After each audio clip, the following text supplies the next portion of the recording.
Hello, everybody. We've got a really exciting episode of the Second Time Founders podcast. Unfortunately, we are missing our famous lead host, Kevin. He is sick. And so we're going to do our best to make do without him because the show must go on. We have a really special guest today. So, this is Sarah, by the way, not Kevin, if you can't tell. But we have a super special guest today. Immad Akhund, and I'm going to say his name wrong, and he's going to tell us how to pronounce his name. Founder and CEO of Mercury. So maybe can you introduce yourself and Mercury and what it is for those who aren't aware, besides being a planet, what the Yeah, startup is? planet, an element, God. Right, an element. That's But true. it's funny to hear you talking at normal speed, Sarah, because I only listen to this podcast at 2x. So that's what I'm used to. Uh, I'm Immad Akhund. Co-founded Mercury in 2017. Mercury is a banking and credit card startup so you can get bank accounts and credit cards for your own startups or e-commerce companies or whatever. And I've been doing startups since 2006. So it's my fourth company. So we need a fourth time founder podcast for that. And I'm also a pretty active investor. I've invested in more than 300, and it's mostly seed stage companies. Yes, I definitely want to get into asking about your investing and how you find the time to be an active investor. Um, But, maybe you could take us back a little bit. Why did you start Mercury? What was the goal or the dream or what led to starting this? Yeah. My previous startup went on for 8 years, and it was kind of a fairly long and painful journey. We did four full pivots. And I guess we only raised about 8 million. So anyway, we made it last. And I always had a list of like startup ideas. Uh, and one of the kind of classes of startup ideas that I had on the list were like things that every single business uses. So if you think about like payroll, accounting, banking, um, I guess that's maybe it. I guess there's like communication like Slack. Uh, all of those things kind of sucked when I first started being an entrepreneur in 2006. So everything was painful. And then between 2006 and 2013, when I had this idea, well, a more crystallized idea for Mercury, a lot of those things had improved, right? There was like Slack and Gusto and Stripe and all these things. So yeah, it seemed obvious to me that someone would do the same thing with banking. Uh, and then in 2013, I assumed it would be someone else. And then, by 2017, I sold that company and I was thinking of like what to do next. And I had this as my kind of top idea that no one had done, which was really surprising to me. So then I kind of went for it. Yeah, we had, Wasim Daher on the podcast, the CEO of Pilot, and he, Yeah. started Pilot because in his previous companies, which he had a few of, he was thinking about what were the pain points and accounting was one of them, so that was you mentioned that on your list, but, maybe he had already started Pilot by the time you started Mercury, so you had to pick banking. But I agree that as someone who, whose company was very impacted by the SVB implosion, banking is a huge pain point, maybe one that I didn't even think was a pain point or realize until that all happened. Did that, like, SVB implosion, uh, impact Mercury in terms of, like, did a lot of business come your way, or did, people get scared, or did it really not? I'm wondering if that was, like, a pivotal growth moment for you guys or if it really didn't matter that much. We'd been competing against SVB ever since we launched, right? They were the 800-pound kind of gorilla that's been established for whatever 40 plus years, and was kind of the default banking option for most startups. But by March 2023, that was about 4 years into the journey, we'd already, I think, made a reasonable headway as like being the kind of the more product minded, nimble version of SVB for startups. But it was a big, both in the short term, a lot of customers came to us and we had a kind of 2 billion in extra deposits. And Oh, It's wow. like 8,000 plus extra 2 billion. customers. Yeah. So that was a big deal in the short term, but then now I think, we're seeing us as like kind of the main option for most startups when they're first starting out, right? There's no, most people are not choosing SVB anymore. So it's us or maybe JPMC is the alternative, but that's, not super easy or appropriate to use for most startups. So it's been really good for us in the kind of in the aftermath where like we've become like, the main kind of option for most startups in the US. So I have my opinion on this, but like, what are the main reasons like startups need their own kind of banking platform? They can't just use, their standard bank like a consumer bank or some business bank, Yeah. is prominent. Um, I mean, firstly, for all businesses, like especially SMBs, banking is quite difficult, right? There's lots of fees. You have to walk into a bank branch to do it, and it's a pretty, yeah, from a product mindset, like actually like a great kind of beautiful product. Like no one says that about their bank. For startups, it's a little more acute. Startups tend to be bigger quicker, right? Like if you receive $1 million of funding or 5 million or whatever, at Mercury we celebrate you. Whereas at a normal bank, they'll be like, "Wow, this is real suspicious activity. Like, what's happening? Right. Why did this like new company suddenly receive $5 million?" And you tend because you scale quicker, you need these kind of slightly more advanced features, wires, international payments. Yes. Startups, especially post COVID, tend to be fairly international in nature, so that comes up quite a lot. But receiving money from investors or customers internationally and sending money to contractors and suppliers and things like that. So, um, but we are open to every business. So actually, only about 40% of our customers are startups. But Oh, startups is a really good market for us. Yeah, most SMBs banking them. And actually, people always say SMBs suck as customers. Most SMBs are not super great customers, but startups are actually great customers for banking because they can scale very quickly, and you can get like a large number of deposits from like a smaller set of customers. yeah. I remember when, in the scramble to move out of SVB, we, chose a few banks, and then I had to wire money for one, some bill that we were paying that required a wire, and I had to go visit a branch in person to do that wire because it was too much money, to approve, like, in their online portal, or maybe they didn't even have an online portal, and I was like, "Oh my god. This is Yeah, why we need, something like Mercury, or what SVB, maybe used to be, um, because it is like the kind of transactions you have to do as a startup, you're moving lots of money around, and, that you can't visit a branch in person every time you need to pay a bill for something. Um, so I love that you brought up SMBs, um and especially because you're also an advisor and an investor in other startups. One of the things I always tell founders who have new ideas, when those ideas involve SMBs, I'm like, is there a better market to start with? SMBs are so hard. And, there have been some businesses that have cracked SMBs. QuickBooks is the kind of canonical example. I'm curious, like, both in your experience and also in the advice you give to founders, how to think about selling to SMBs versus other kinds of businesses. Is that like a red flag for you, or how should founders think about that?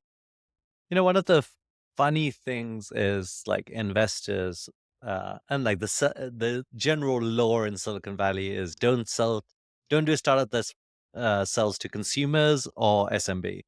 Right. But if you look at like the biggest companies in the world, they're almost all consumer or SMB companies, right? Like Facebook, Google, Shopify, Amazon. So it's kind of like ironic that the biggest companies come from the exact opposite Right. advice that like most people give. And I think that's actually like that is a causal link. I think because it's hard, if you crack it, you will Right. have a bigger market and an unusual advantage. Like it's not, there's it's not like lots of people figure it out, like both consumer or SMB. And these markets are huge. Like both of them are, you know, it's probably like easier to crack, mid market or enterprise B2B, but because it's easier, there's a lot more competition into it, and the I mean, you get good and big companies, but they're actually not the $1 trillion companies or whatever. Uh, so I think the trick and the question is like, if you do want to crack consumer or SMB, like, what is the way you're going to crack it? Like, you have to really figure out like what is your distribution and how will it work. And the best type of distribution, if you can figure out, is like organic distribution. Mhm. But to have like organic distribution, there has to be a very natural kind of word of mouth or network effect to what you're doing, which, obviously Facebook cracked in consumer. Uh, for us, like one of the reasons we target startups and actually e-commerce companies is, these entrepreneurs have like fairly tight knit kind of communities. Mhm. And if you do, and this happens in a lot of entrepreneur kind of startup products, right? Like actually happened with Vaseem and Pilot, happened with Stripe, happened with Gusto, and then Rippling, and then with Mercury. Is that if you build a really really good product that like caters very specifically towards startups, you can become kind of the main recommended option among startups. Uh, so for our first year or probably even 2 years, like 90+% of our growth came from organic and word of mouth, and just people recommending it Wow. to their friends. Now it's still 50%, and the scale is much bigger. But yeah, that kind of growth is really nice if you can crack it because it's free and it's relatively scalable, right? If you get a new user, they have like some propensity to share with their friends. And it also aligns with product, right? Like the way to get more word of mouth is to build better product and build better customer experiences. So, which isn't true for like all distribution channels. So that's one thing. I think the other thing that has worked for various people in SMB is kind of accounting or bookkeeping based distribution. So you mentioned QuickBooks, Bill.com is the other big example. So it's Right. kind of Gusto and some of these other payroll providers. So, if you go to kind of a trusted advisor or an SMB, you can, go capture them. And then, instead of capturing one SMB at a time, you can get ideally hundreds of them. Oh, so, like, distribution through Gusto, for example. No, I'm saying Gusto partly built distribution via accountants. Like Ooh, if you are a bookkeeper and accountant, like a lot of SMBs turn to their bookkeeper and accountant and say, okay, I just hired my first person. What should I do? And the payroll setup and things like that are often taken care of by the accountant or bookkeeper. I see. Yeah. Um, I feel like there's kind of this sort of startup stack, and some of that stack gets recommended to you by your, accounting firm or even your legal team. Like, I feel like legal is one of the Mm. first things that you might establish as a startup, and so then you kinda ask your lawyer, like, what are the things people do for, you know, payroll and accounting and banking and, all these areas. So once you're part of that kind of, like, established stack, you're good to go. Um, Carta with, your cap table. Like, I remember our investors came to us and were like, "Can you please put your cap table on Carta?" I was like, "Okay, I guess if that's Yeah. the established thing to do." And they got this, really strong hold on the market through just getting into that like official startup stack. Um, but I think there's like now a lot of those sort of core opportunities are being, you know, they've been solved. They're now getting competitive. So it'll be interesting, to see what those next, you know, platform components are to building your startup that are like greenfield opportunities. Well, the last 2 years, it's also been like not cool to target startups because Right. we've gone through a bit of a VC recession. In my time in since 2006, I feel like targeting startups goes from like cool to not cool to cool every like 2 to 4 years. You have to worry about which of those cycles you're in. Right, and how do you, like I think a challenge a lot of these products face that sold to startups is, like, when startups were going through a recession and downsizing, they lost money because either their customers completely closed down or they needed a lot fewer seats. Mhm. Um, was that, how were you guys impacted by that, or how did you kind of protect yourselves against that? Yeah, I mean, our growth definitely slowed down. Like, if you think about growth as like either spend on your debit or credit card or deposits.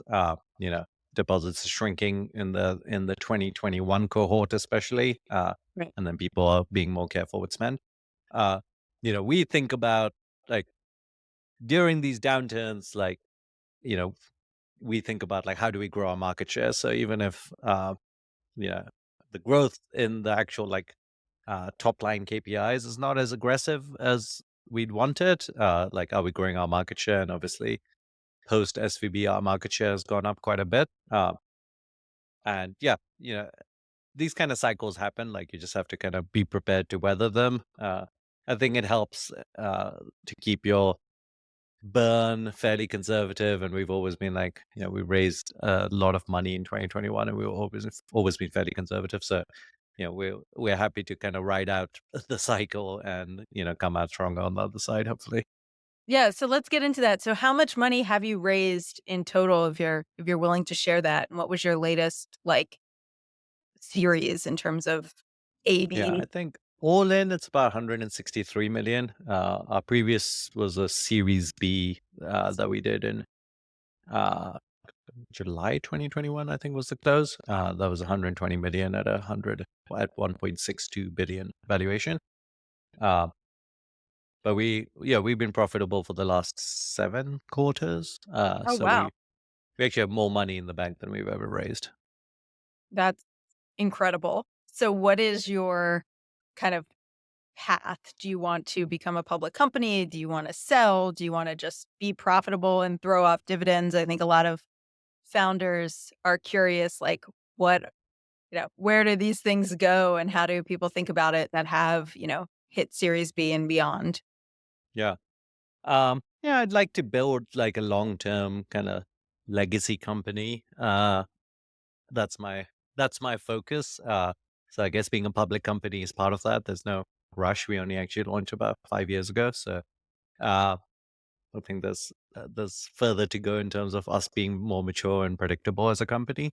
Uh, but yeah, I sold my previous company, and that was kind of a painful experience. So I definitely don't want to sell again. Uh, and yeah, at some point, being a public company, and then I guess dividends are kind of funny. There's been a couple of startups that have done dividends recently. There was Do Not Pay that Josh Yeah. did a dividend recently, and then Sahil from Gumroad has been doing a dividend for a while, which is kind of interesting. I mean, I I think for us, like, there's a ton of investment to do. So even though we're profitable, we don't really think about dividends.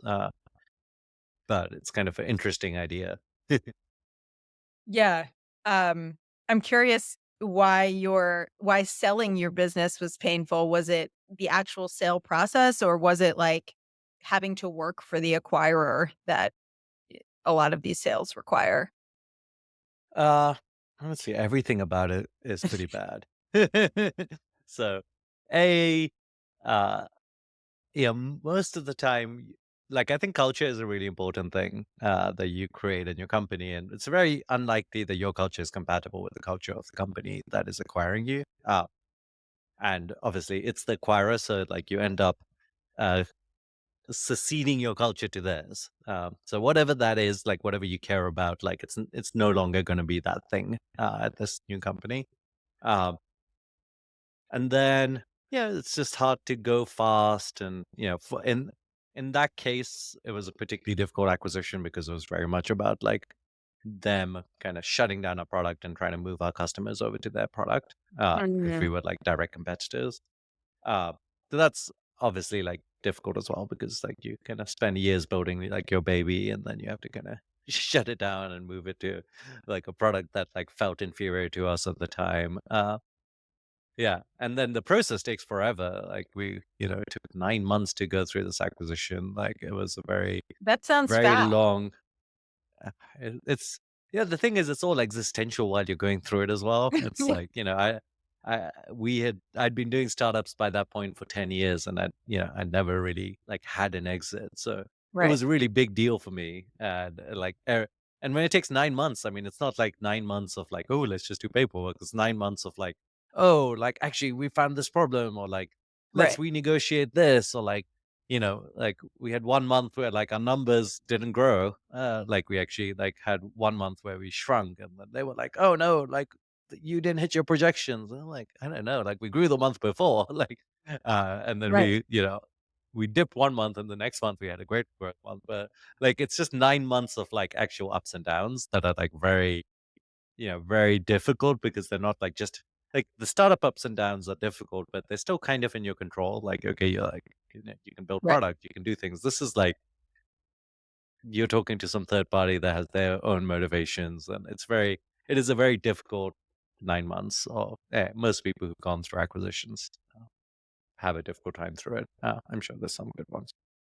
Yeah, and most of these acquisitions fall through. Like, they don't even Yeah, make that's it the to thing. Like, completion. there isn't any point during those 9 months where it's guaranteed. Right.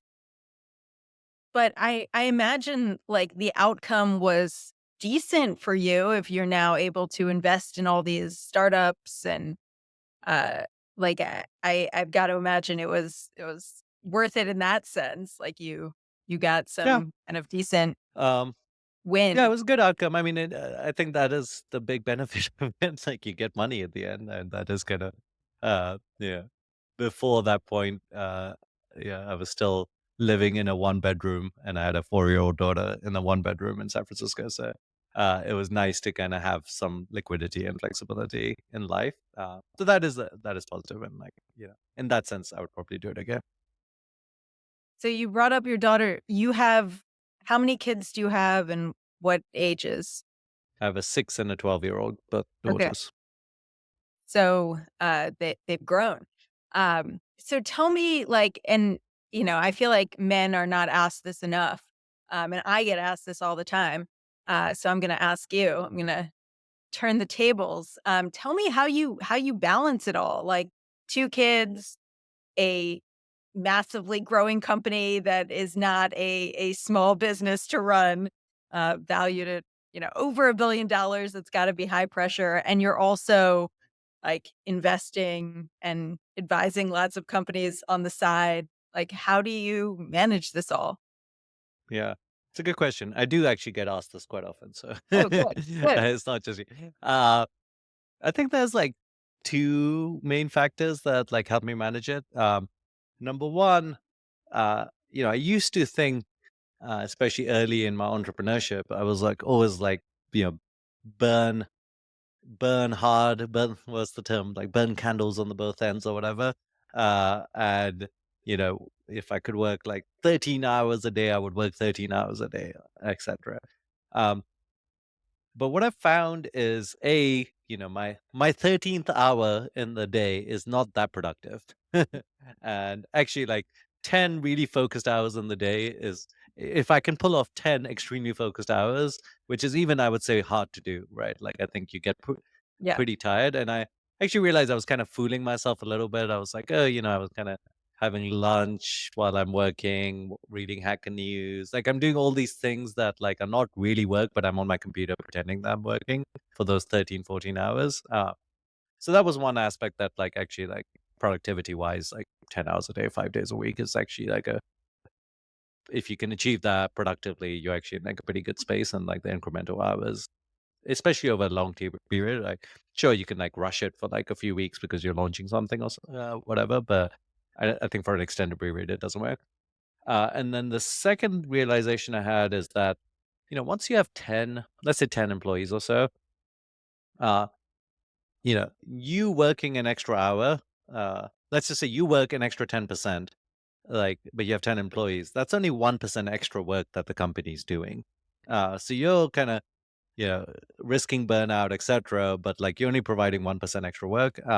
You know, unless if you hire strong people that actually like should be better than you at the things that they focus on.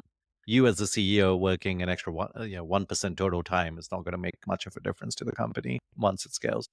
And I've always set up Mercury, especially to be in a position where I'm never the bottleneck on most things. I mean, I'm the bottleneck on fundraising and things like that. But yeah, I'm an engineer, but I don't do any engineering, and like most decisions, are made by autonomous people that can do them.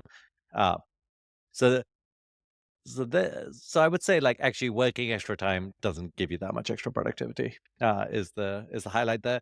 And then the second part is, I don't like people say like, oh, I run out of time, like I don't have time for this, etc. I'm not like a big believer in ever saying that. Like I think time is not as much of an issue as energy. And Mhm. doing things that energize you is like doesn't cost that much time, in my opinion. Like doing like 3 hours of like boring, painful things is way, way harder than 3 hours of like, or 10 hours of like things that like you enjoy doing and energizes you, etc. So a lot of the things that I do that are not work related to me like give me energy. So like spending time with my kids or like talking to founders and helping them. Like, I do invest quite a bit, but like I mostly do it just to like talk to founders and learn interesting things and like help them. And yeah, that stuff is not very draining for me. So that's kind of my perspective on that. Well, that gives me hope. I feel like my kids are just starting to get to the ages where they give me energy some of the time. So I have a 8, 6, and 4-year-old. The 4-year-old is still very much energy draining. Yeah. Like when I hang out with just my girls, um, 8 and 6, I start to, feel that like motivation. They Yeah, don't require as much just like pure energy and exertion to manage. So I see the light that one day my kids and being with my family will bring me energy. But I agree. Like I started doing these intro calls yeah. uh thanks to this podcast mostly. We had the founder of Intro on the podcast.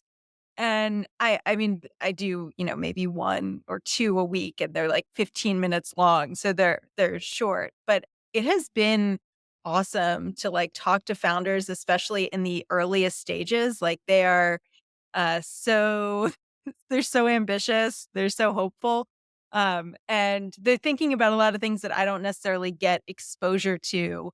Uh, I'm so focused on Winnie and what we're working on, and it helps to kinda look outside, think about other people's problems and the challenges they're facing. I feel like it brings me just a little bit something back to the company when I'm, like, kind of going outside our bubble and like, "Oh, wait, they are using that cool AI tool, or they're thinking about a problem that way, like, maybe we should be looking at that." Um, so I love that, like, energy, analogy and doing things that bring you energy, which isn't always possible, especially as a parent. Yeah. Even like I think parenting things you can try to be like deliberate about it to go like, okay, like I'm not that much. Obviously, my kids are a little older, but I'm not, some people are like, oh, you should be doing X or Y with your kids, and I'm like, if I don't enjoy doing that, I'm not going to bring it my all. So I try to construct my time with the kids doing things that I actually enjoy doing as well. So I like sports, so like playing sports or something is like much more fun than like and watching Bluey for the 500th time. So yeah, in the time that I do spend with the kids, I try to fill it with things that like actually like I try to be deliberate about how to like do things that I enjoy as part of that.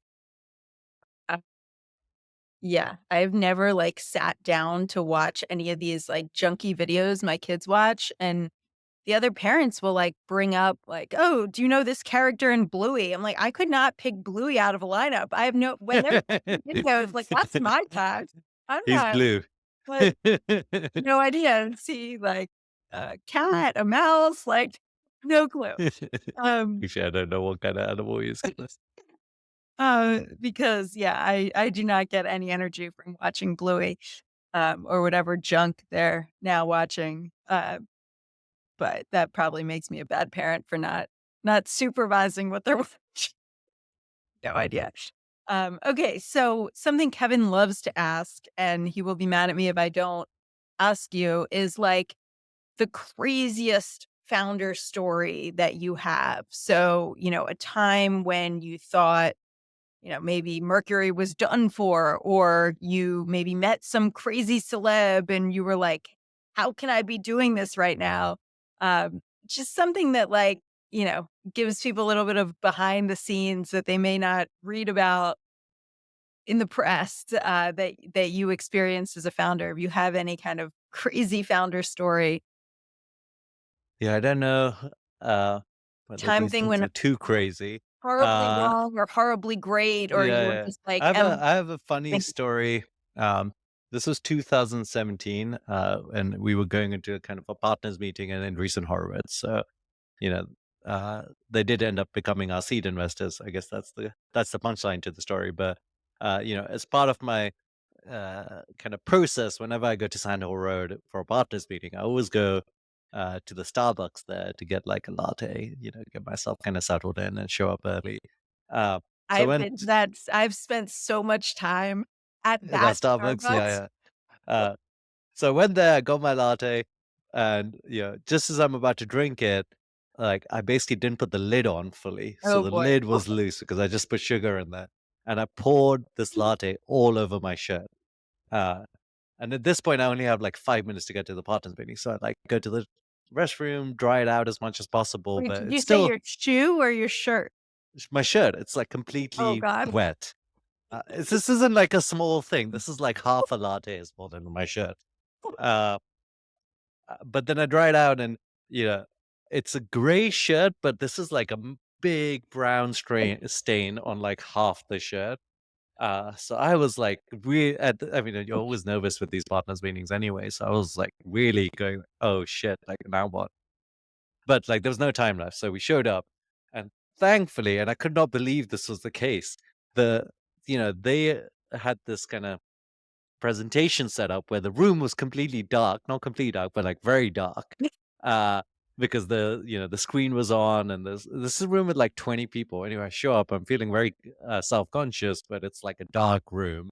Wow. uh, and then I went through this whole pitch, and then everyone's asking me questions, and Mark Andreessen's there, but he's not said anything, and I'm like, oh man, he must hate the pitch, and like maybe he saw my shirt because he's like sitting right in front of me.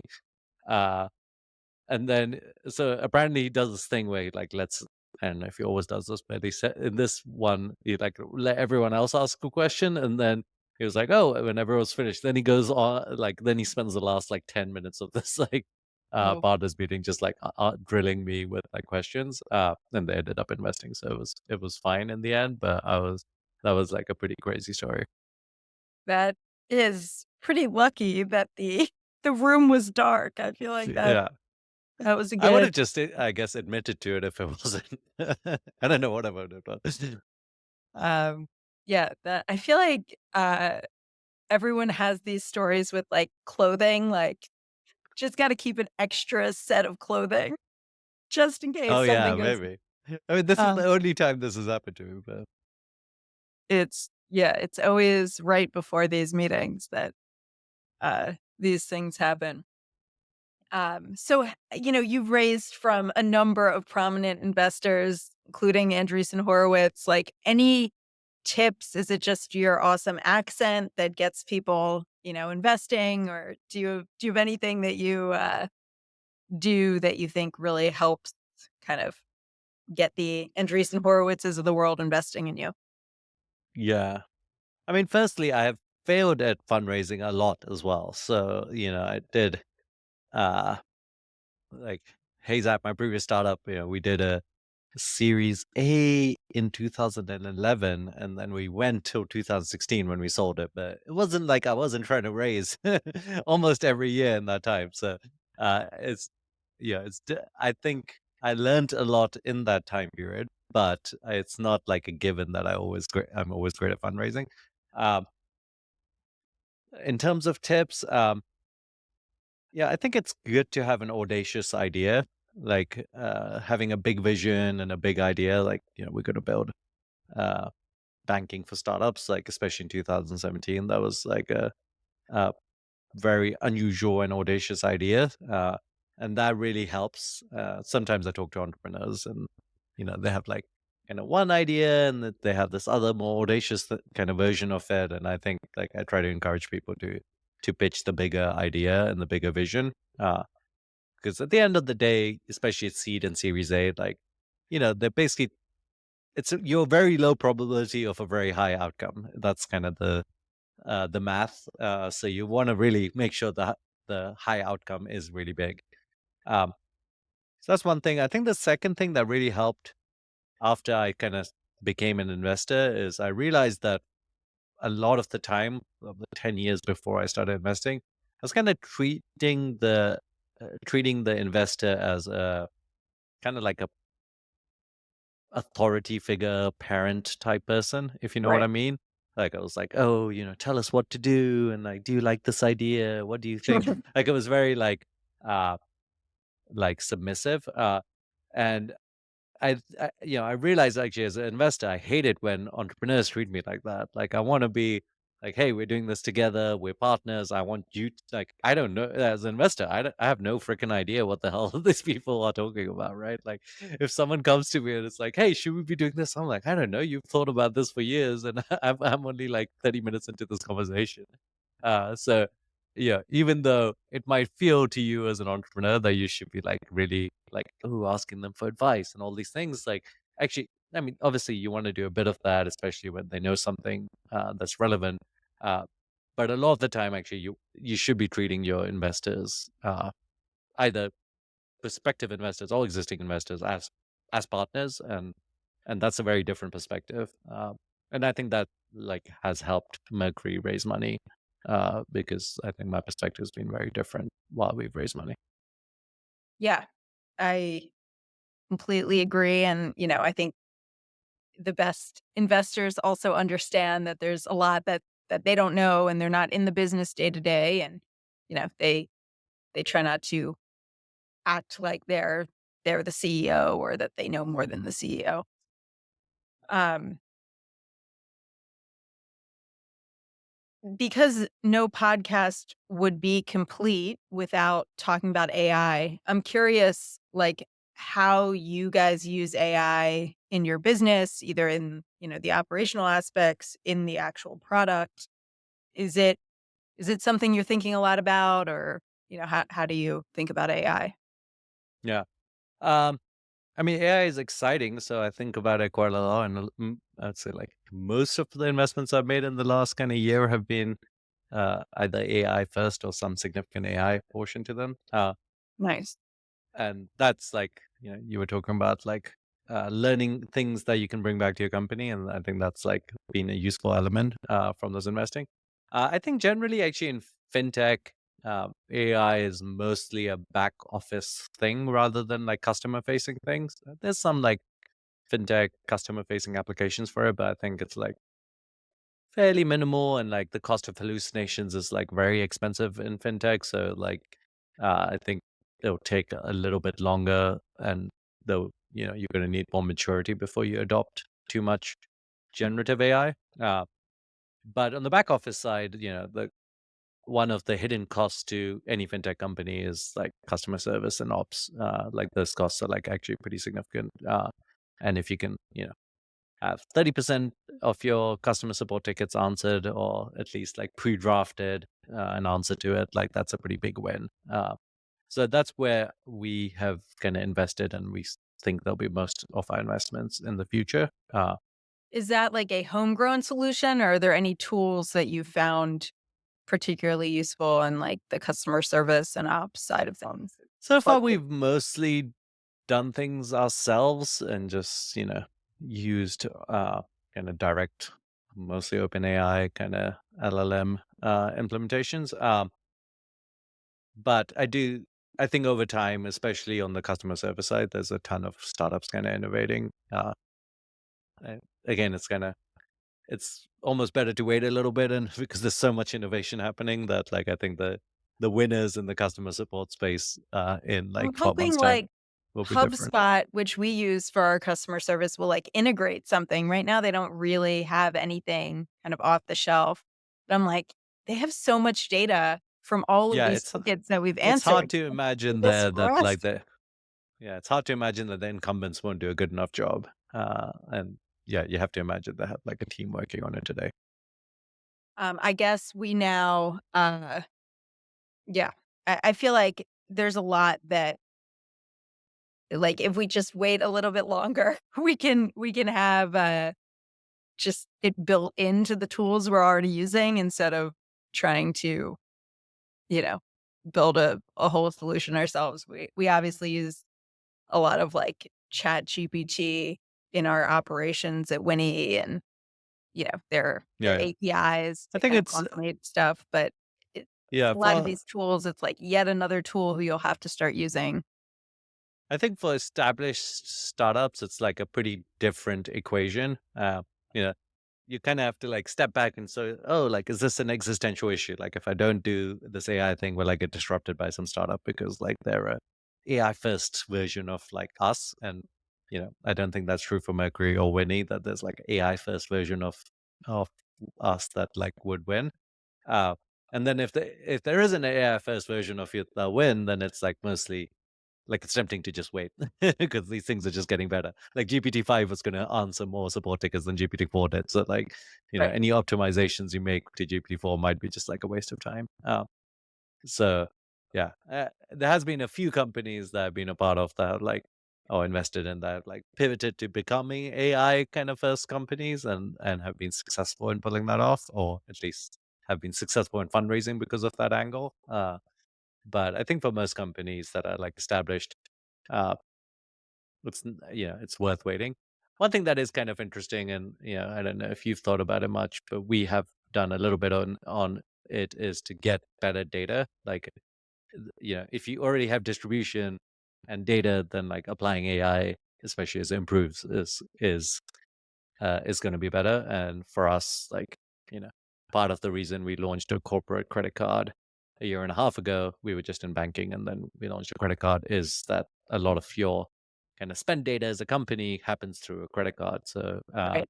if we want to build interesting, at that point we were thinking more analytics type things, but also AI. Like if you want to answer a question of like, where did I spend the most last month? Like you kind of need bank data and credit card data Right. to do that. So it's kind of interesting to think about like how you get better data to build future AI applications. Yes. Yeah. That, I think there's like all the stuff that AI now enables for our business. And then, thinking about, well, what could actually just make things easier today? And yeah, should we just replace or enhance with AI? I'm curious, are there any, investments you made or things you've seen that you want to recommend to founders, like tools or anything out there that people should know about, or is everything just kind of early? Well, I've done so many, so I find this one's pretty good, and they actually announced recently. I'm always worried about pre-announcing someone as Oh, well. I'm right, like, oh, right. are they even live? But Well, this we one can will cut it definitely. out if you look No, no. after and announce. There's this company called OpenPipe that's really cool. So I'm quite into kind of open source LLMs being the future. Oh, And OpenPipe makes it so like they take your existing kind of calls to OpenAI, but let you kind of fine tune them and like swap them out for like an open source LLM. But I've done a bunch of investments in kind of open source LLM kind of infrastructure plays, just because I think that's the way most companies will deploy LLMs, in my opinion. interesting. Well, uh, as we hit the end of our time together, is there anything we didn't cover? Any parting words of advice for founders? Anything that you want our audience of mostly first time founders to know? Or Yeah.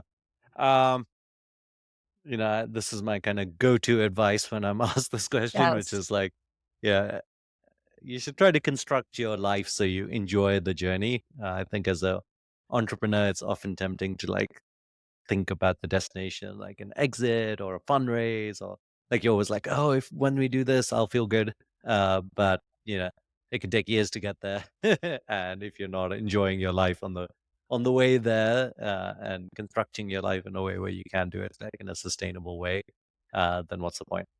So anyway, that's my I That's my love words of that wisdom. because, this interview is coming at you from I'm in Mexico right now, enjoying my life. Uh, my kids are on spring break, and we are at a resort that has childcare. So, uh, Nice. I am being a true, like, digital nomad right now and working from Mexico. Um, but this was so awesome. How can people find you on the internet? What are the best ways to reach you Yeah, and Mercury? I'm Imad on Twitter, or X. I'm also trying to get this whole LinkedIn thing happening, so Yes. you can follow me on LinkedIn too.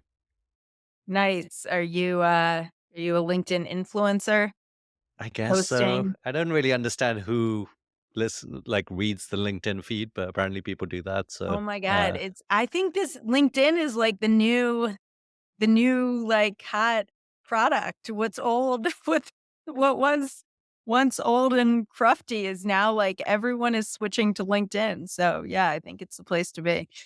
yeah, Awesome. well, Alright, well, we'll find you on X and LinkedIn. How can we find Mercury? just Like banking. mercury.com. Wow. Okay, you got the .com from the planet and the element. Amazing. Well, thank you so much for coming on the show, and see you all next time. Yeah, thanks for having me. Hopefully, Kelvin recovers quickly. Yeah, we wish Kevin well.